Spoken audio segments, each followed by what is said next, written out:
যাদের মনে মনে হবে আমি পাপের সাগরে ডুবে আছি, আমি ইস্তেগফার করে ফিরে এলে আল্লাহ কি ক্ষমা করবেন? অবশ্যই করবেন।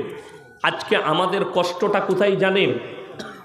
যে এই যে স্টেজটা আপনারা মাজাকের জায়গা বানিয়ে দিয়েছে, যার কারণে বহু মানুষ পরিবর্তনের রাস্তা খুঁজে পাচ্ছে না। কেন? যার কাছে ইলম কালাম নাই, কোরআনের আরবি একটা ইবারত পড়ার ক্ষমতা নেই, যার একটা হাদিস পড়ার, হাদিসের ইবারত পড়ার ক্ষমতা নেই, যার কোরআনটা সূরা ফাতিহাটা ভালো করে শুদ্ধ নেই, তাকে স্টেজে বস করিয়ে তার দ্বারা দিন শিখলে আপনার কম ধ্বংসের পথে যাবে। সেদিনে আমি মুর্শিদাবাদ এক জায়গায় ছিলাম, আমি শুয়ে আছি, একটা অল্প বয়সী ছেলে বায়ান করছে, মলবি ফলবি নয়, দুটো বই চারটা বই পড়েছে। কি বায়ান করছে? ভাইরাও, যারা বিড়ি সিগারেট গুটখা খেয়েছে, যারা এই পাপ করেছে, তারা আর কোনোদিন জান্নাতে যাবে না, জাহান্নামে চলে যাবে। যা বুঝে করগা, পেলি কোথায়? ও নিজেও জানে না, নিজের জ্ঞান থেকে বলছে। আমি গিয়ে স্টেজে ধরলাম, বসো। একটা লোক যদি পাহাড়ের মতো পাপ করে ফেলে, এটা কোরআন সূরা ফুরকান, মাথায় রাখবেন। যাদের মনে হচ্ছে আমি জীবনে পাপের সাগর করে ফেলেছি, আজকে ইয়াসিন সাহেবের বক্তব্য শুনে আজকে আমি দিন বুঝে আজকে আমি ইস্তেগফার করতে চাইছি। আল্লাহর কসম করে বলে যাচ্ছি, কোরআনের আয়াত সূরা ফুরকান শেষ রুকু, ইল্লা মান তাবা ওয়া আমানা ওয়া আমিলা আমালান সালিহা ফাউলাইকা ইউবাদদিলুল্লাহু সাইয়্যাতিহিম হাসানাত ওয়া কানাল্লাহু গফুরার রহিমা। যারা তওবা করার মতো তওবা করবে, ইস্তেগফারের মতো ইস্তেগফার করবে, আমি আল্লাহ রাব্বুল আলামিন তাদের পাহাড়ের মতো গুনাহগুলো নেকি দ্বারা বদলে দেবো। জোরে বলুন সুবহানাল্লাহ।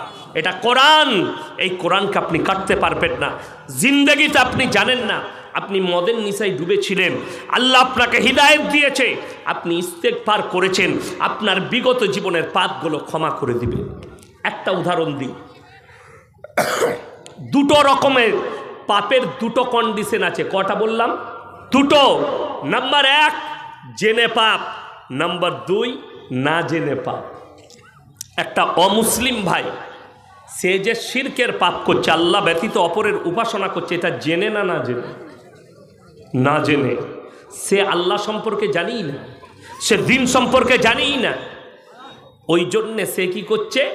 ওই জায়গায় গিয়ে তার কাছে উপাসনা করছে। কিন্তু আল্লাহ যেদিনে তাকে হিদায়েত দেবে, সে বুঝে যাবে এবং আল্লাহর ওপরে বিশ্বাসী হবে। বিগত জীবনে যতগুলো শিরকের পাপ করেছে, আল্লাহ সব ক্ষমা করে দিবে। না জানতে করেছে, কালমা পড়ে নিয়েছে, তার পেছনের গুনাহগুলো মাপ। যেদিন থেকে সে ইমানের ওপরে টিকে গেল, সব কিছু জেনে গেল হারাম হালাল, এরপরে যে পাপগুলো করবে জেনে শুনে, সেইগুলো পাপ। আপনাকে সামান্য বলে দিই, আপনি আপনার ধর্মকে কতটা রেসপেক্ট করেন আর একটা অমুসলিম কতটা রেসপেক্ট করে আপনি অনুভব করতে পারবেন। আপনারা বলুন, এই কোরআনকে সবাই বিশ্বাস করব? জোরে বলুন ইনশাল্লাহ। হাত তুলে জোরে বলুন ইনশাল্লাহ।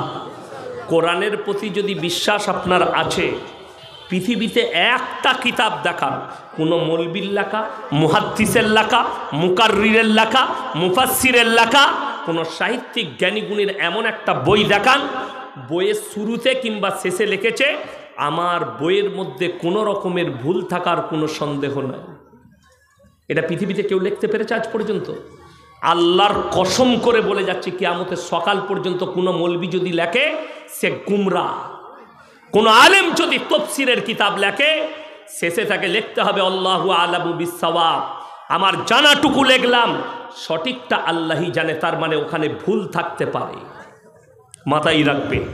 ফতোয়া যদি কোনো মৌলবী দেয়, ফতোয়ার নিচে লিখতে হবে আল্লাহু আ'লামু বিস-সাওয়াব, আমার জানাটুকু লিখলাম, সঠিকটা আল্লাহই জানে।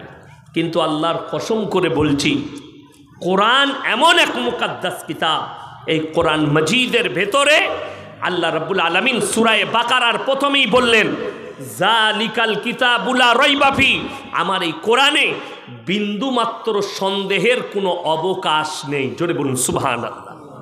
এরকম কিতাব আল্লাহ যা শুরুতে বললেন, আপনি যখন বিশ্বাস করলেন, নিশ্চয় আপনার কোনো সন্দেহ নেই।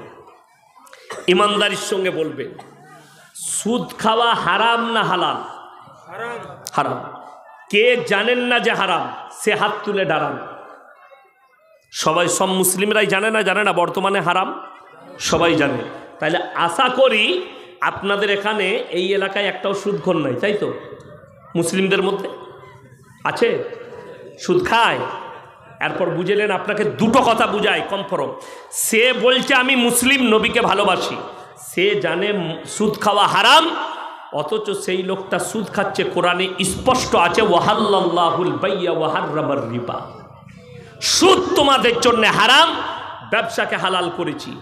যে লোকটা জেনে শুনে সুদ খেলো সে আল্লাহর সঙ্গে যুদ্ধ ঘোষণা করলো না? করলো না? সে রসুলের সঙ্গে যুদ্ধ ঘোষণা করছে। যারা সুদখোর আছেন, আমার বয়ান শুনছেন, তারা শুনে যান রসুলের হাদিস, কেউ যদি 1 টাকা সুদ খায় সব থেকে নিম্ন পাপ হচ্ছে নিজের মায়ের সঙ্গে 36 বার জিনা করার সমান পাপ হবে। যারা খাচ্ছেন তারা ভাববেন আমি আপনাকে জাহান্নামী বলতে আসিনি।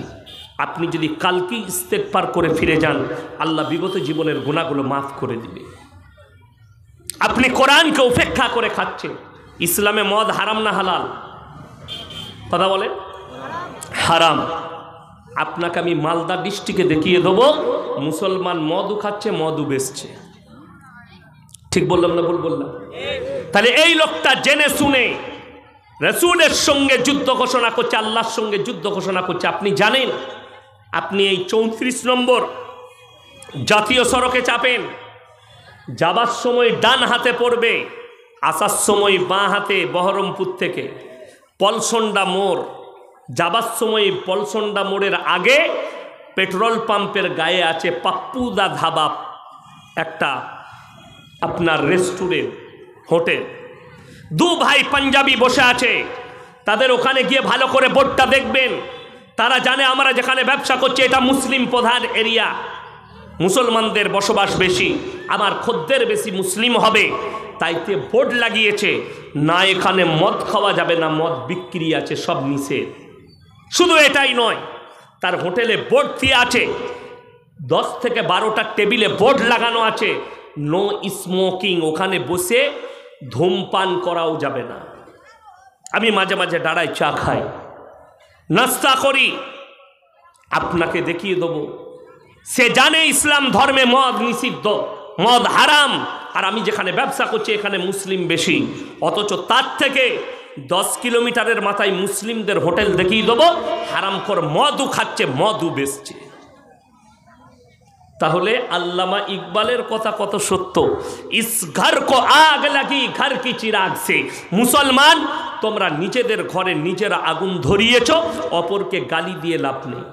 আজকে আপনার এলাকার কথা বলছি, 100টার মধ্যে 80টা মুসলমান বেনামাজি। ঠিক বললাম না ভুল বললাম? কথা বলবেন। 80টা বেনামাজি।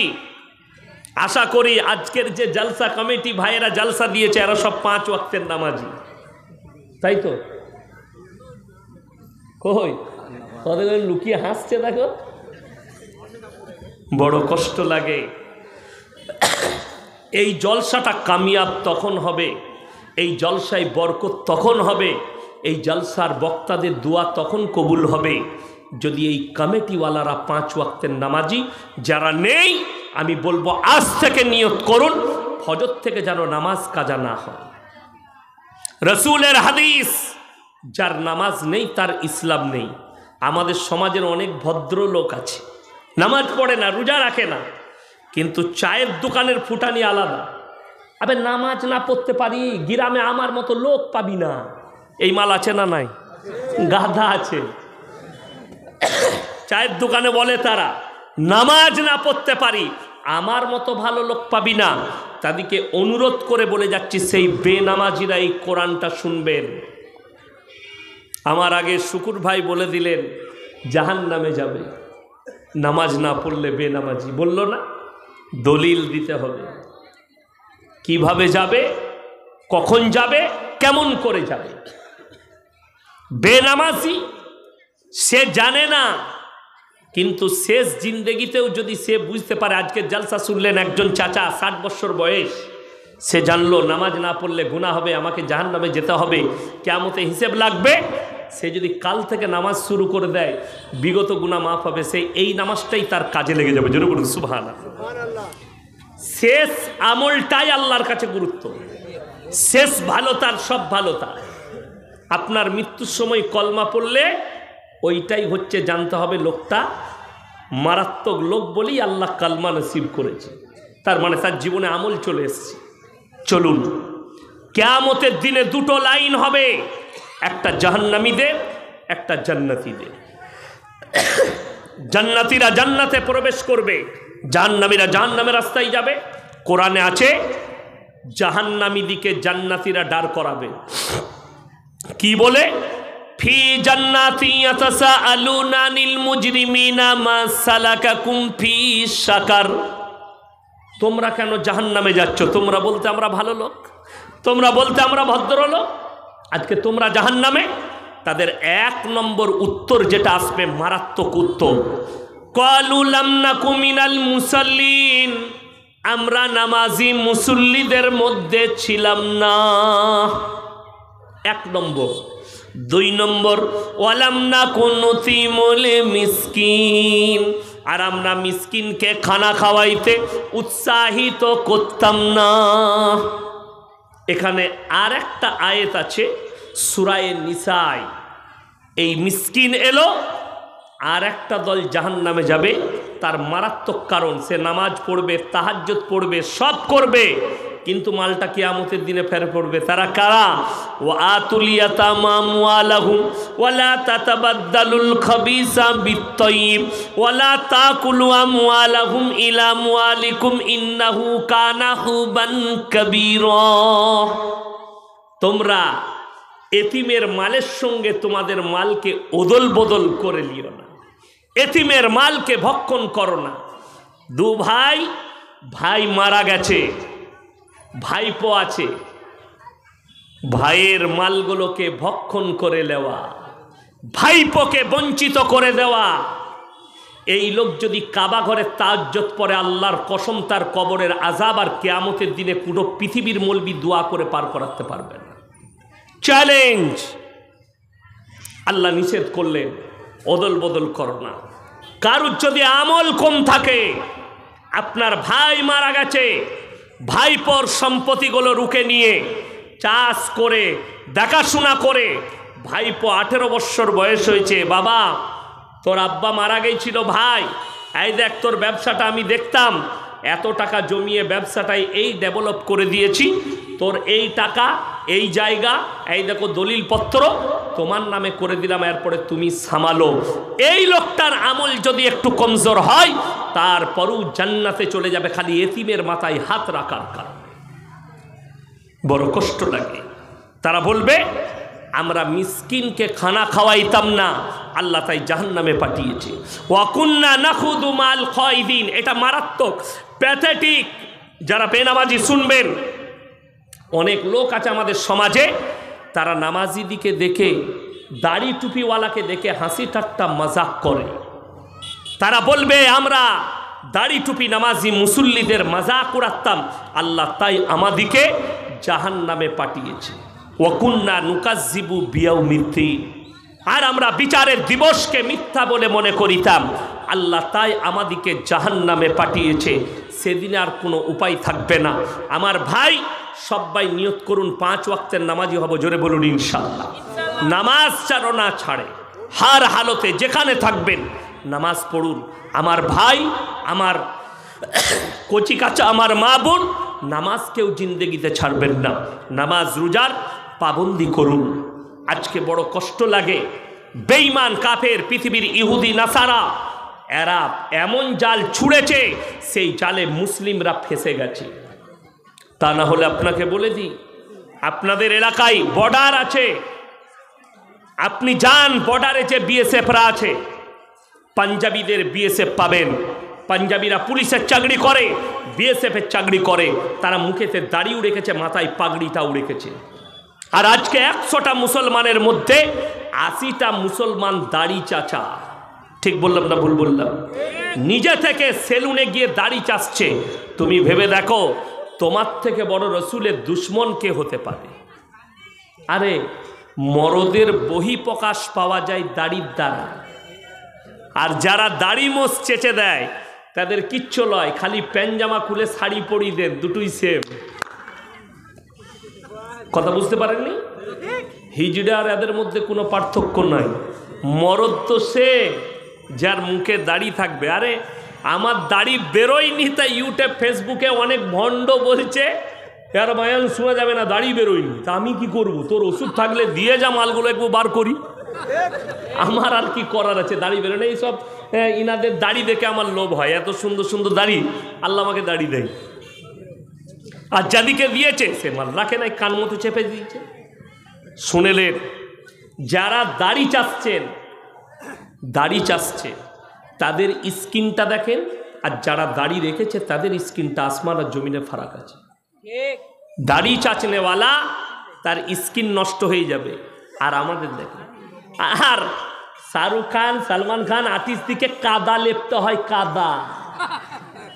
আর আল্লাহর কৃপায় সরষের তেল মাখি শীতকালে, গ্রীষ্মকালে সাবান মাখি, আর কিছু লাগাই না।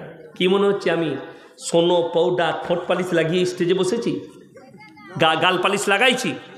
লাগাই না, প্রয়োজন নাই আল্লাহর কৃপায়। শুনেলেন, মমিনদের সব থেকে দামি ক্রিম হচ্ছে 5 ওয়াক্তের নামাজে 5 বার উজু করা। জোরে বলুন সুবহানাল্লাহ। এর থেকে দামি ক্রিম নেই। এই ক্রিমটা কতটা কাজে লেগেছে কখন? করোনার সময়। বিশ্ব স্বাস্থ্য সংস্থা বলেছিল যে করোনা থেকে বাঁচতে গেলে হাত, মুখ, পা বেশি বেশি করে ধৌত করো। আমরা 5 বার নামাজ পড়েছি, 5 বার উজু করেছি, হাতও ধুয়েছি, মুখও ধুয়েছি, নাকেও পানি দিয়েছি, কুলুকুচি করেছি, পাও ধুয়েছি। জোরে বলুন সুবহানাল্লাহ। আমার কষ্ট লাগে, এই করোনার সময় অনেক মানুষ ঘরে ঢুকেছিল, যদিও আমি একটু পেয়েছিলাম সুযোগ মানুষের খিদমত করার, বিভিন্ন জায়গায় গিয়ে মানুষের কাছে খাবার পৌঁছানো। আমাদের করোনা হয়নি, কিন্তু যে লোকটা মানুষকে সালাহ দিচ্ছে, অ্যাড দিচ্ছে, শুনেলেন, ফোন করছি, ফোনেতে আওয়াজ কার? অমিতাভ বচ্চনের। করোনাও সে বছি, अब लोग घर में रहिए। আর উমালেরই করোনা হয়েছিল না হয়নি? ওই কাঁচের ঘরে ভরা ছিল, আর আমার দিকে বলছে आप लोग बचिए। अबे तू पहले अपने आप को बचा। हमारा तो अल्लाह की कृपा से कुछ नहीं हुआ, हम तो घर पे थे, वुजू किया, नमाज पढ़ लिया, और हमने सारे के सारे लोग अल्लाह की कृपा से हमारे पास कुछ नहीं आए। बड़ा कष्ट लगे। শুনেলেন, ইসলাম হচ্ছে বিজ্ঞান ভিত্তিক। জোরে বলুন সুবহানাল্লাহ। বিজ্ঞান আপেক্ষিক, আজ যেটা বলছে কাল সেটা চলবে না। শুনেলেন, বেঈমান কাফেরদের মেহনত, তারা যা কিছু করেছে, যা কিছু লিখেছে, সব ইসলাম বিরোধী লিখেছে। আমাদের বাচ্চারা কিতাব পড়ছে, স্কুলে গিয়ে ইসলাম বিরোধী বই পড়ছে, ইসলামের বিপক্ষ কথাগুলো পড়ছে। কোরআনে লেখা আছে কুল্লুম ফি ফালাকি ইয়াসবাহুন, নবমণ্ডলে যা আছে তারা যেন নিজের নিজের কক্ষপথে চলমান। আর এরা বলে দিলে চন্দ্র, সূর্য, গ্রহ, তারারা দাঁড়িয়ে আছে আর পৃথিবীটা ঘুরছে। আছে না? না। আর কোরআনে অপর জায়গায় আছে আলাম নাজআলিল আরদা মিহাদা ওয়াল জিবালা আওতাদা, পাহাড়গুলোকে খুঁটো গেড়েছি, পৃথিবী তুমি আর নড়াচড়া করো না। এটা কোরআন, সূরা নাবা 30 পারার প্রথম সূরা, প্রথম পৃষ্ঠা। ওয়াল জিবালা আওতাদা, পাহাড়গুলোকে খুঁটো গেড়ে দিয়েছি, পৃথিবী তুমি নড়াচড়া করবে না। আর কোরআনে সূরা ইয়াসিনে আছে কুল্লু ফি ফালাকি ইয়াসবাহুন, নভমণ্ডলে যা আছে তারা যেন নিজের নিজের কক্ষপথে চলমান। আপনারা জানেন চাঁদের জায়গা বিক্রি হচ্ছে? মালদার লোক জানে না গো।